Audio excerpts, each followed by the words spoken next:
Hey everyone! Today we're going to be talking about Chapter 4 of Book of Boba Fett, The Gathering Storm. To me, this was the best one we've seen since Chapter 1. We're starting to get a little excited for what else we'll see after this, but I'm here to talk about the music, so let's get started. This is Actually, let's start things off differently today. Hit it, Max.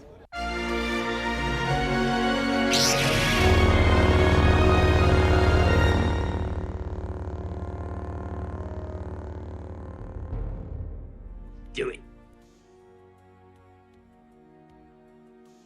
So, before I actually get into the music today, I want to do a quick shout out to my friends over at the Composer Chronicles. Steven Traeger does an incredible job of covering music from both modern day composer interviews to talking about everything that came before them and probably even some of your favorite historical composers. He's always digging into something new and the content is so well thought out. There's so much to learn in here, and you can check them out on any of your favorite streaming platforms, including YouTube and Spotify. They'll even be doing an interview with me on February 9th, so go back and check it out when that comes out. I'm going to put the links to their channels in the description below, so go give them some interest. They totally deserve it. Okay, I have to start by talking about this motif that I've been linking to the Crimson Dawn up to this point. Notice the theme right before Fett talks to the Bantha. This is the same theme that I've highlighted in my earlier videos as being a link to Crimson Dawn. Now, we're into Chapter 4 and it's really starting to seem like this theme is getting used just a bit too much to be meant as an Easter egg or a teaser to something later. So, I know I mentioned this before and got you all excited, but it's in this moment, this small and unimportant moment of hearing this theme, that I've decided this can't be a musical foreshadowing to anything anymore. It's being used too offhandedly for unimportant events that aren't leading anywhere. You wouldn't do this if you were trying to lay a trail of musical breadcrumbs. So let's move past this theme, and I'm happy to be proven wrong later. The motif is small and in the background here. It represents that Boba is still not strong enough to take on Bib Fortuna and his goons, but it also is being used to represent the fact that Fett is alone at this point, much of what is leading to his inability to achieve his current plans. Here's another example where Fett is saying who he is, and this theme is playing. It's inherently his now, not Crimson Dawn's. They took me in, treated me as one of their own. I tried to help them. Instead, I got the massacred by Nectar speedbikers. Or here, when Fett first gets to fly Slave 1 again, yep, this is the true motif of Fett, and I think the connection to Crimson Dawn is just an unfortunate oversight on the part of Goranson.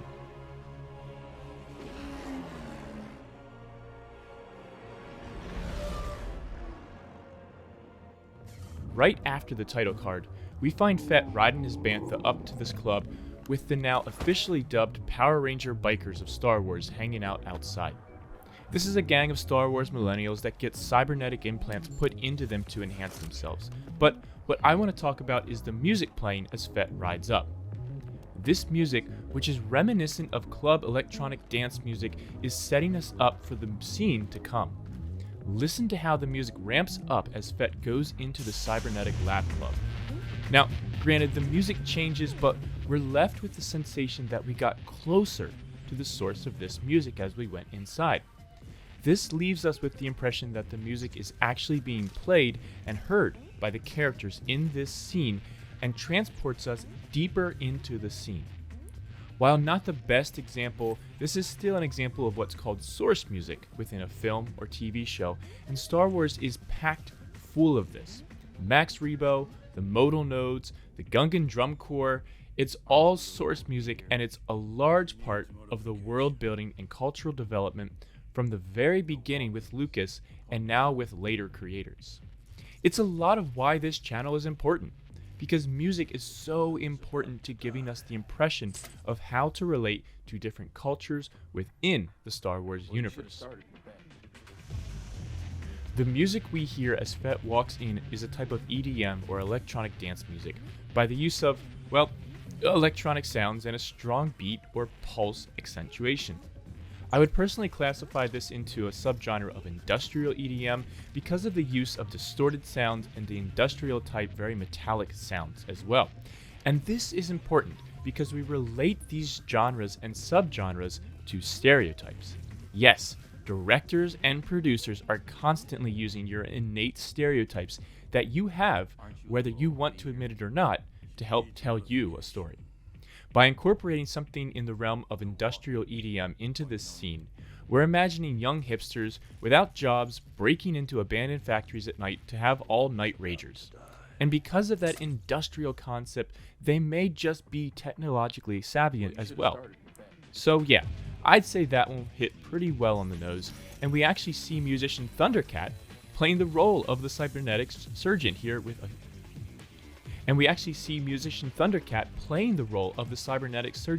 which is a cool cameo. If you don't know the bassist's music, you should go check it out after this video. But let me know if you notice the music in this scene dictating the way your brain contrived what you were watching and experiencing. It's affecting the way that you view these characters, for better or worse. You could even say that music has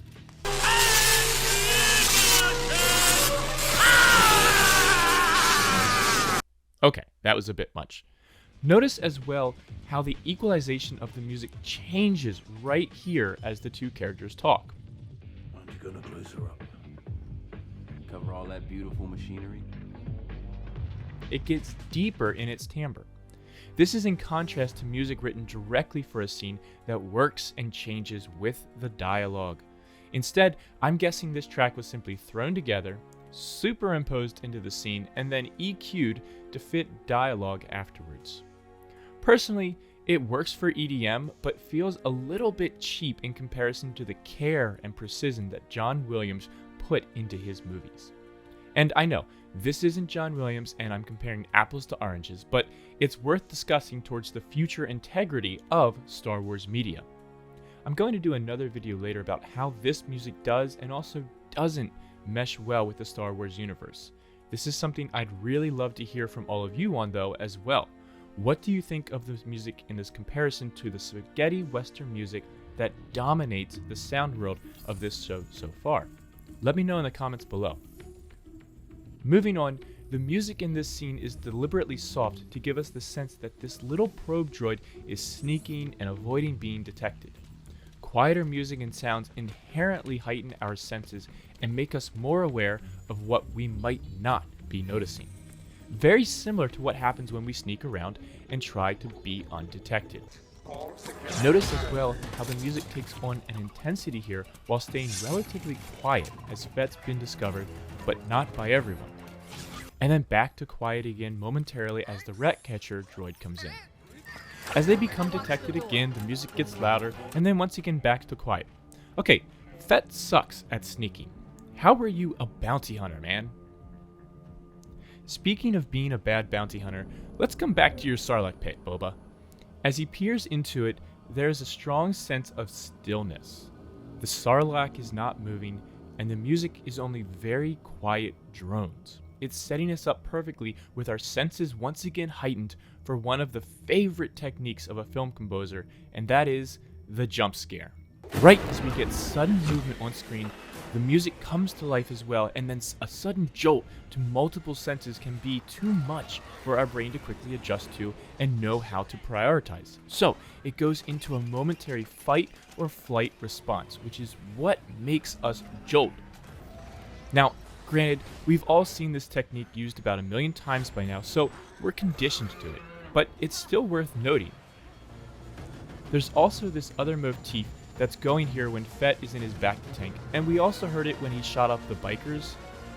One interesting thing to note here is that it's a simple inversion of the motif I talked about earlier in this video. While still moving by a half step, this new motif moves up by the interval instead of down. This allows it to maintain a close relationship to Fett's theme, while giving us new material simply now as a variation. And here we are again at the Sanctuary. And yeah guys, Rebo just is not leaving this place.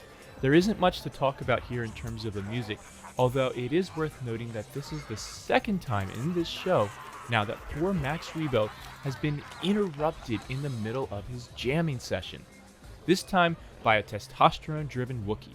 But in fairness to Black Chrysanthemum, Trandoshans do make a habit of hunting Wookiees, so there's likely some history here. And I love how Max is just sitting in the background. The dude has no facial expressions, so who knows what he's thinking. And then just the nonchalant, "Hit it, Max." and we're back in. I mean, not even a count in or a discussion of what song they're doing, folks. They just all immediately start playing the exact same song in the exact same spot. You all probably don't respect how challenging this is for a group to do, but yeah, mad respect to Max Rebo and crew for this smooth jump back into the music. Legit professionals, even if they only ever play in bars. This is another great use of source music, and as Chrysanthemum walks away from the sanctuary, the music slowly fades away with the distance that he's covering. The underlying music in this scene is subtle and easily forgettable, but I want to talk about it as well because of the fact of its subtlety and yet ability to be effective. Scoring for dialogue can be difficult because the music can't get in the way, but it still has to affect the listener. Here, the music uses descending minor seconds to create tension through the intervallic relationship.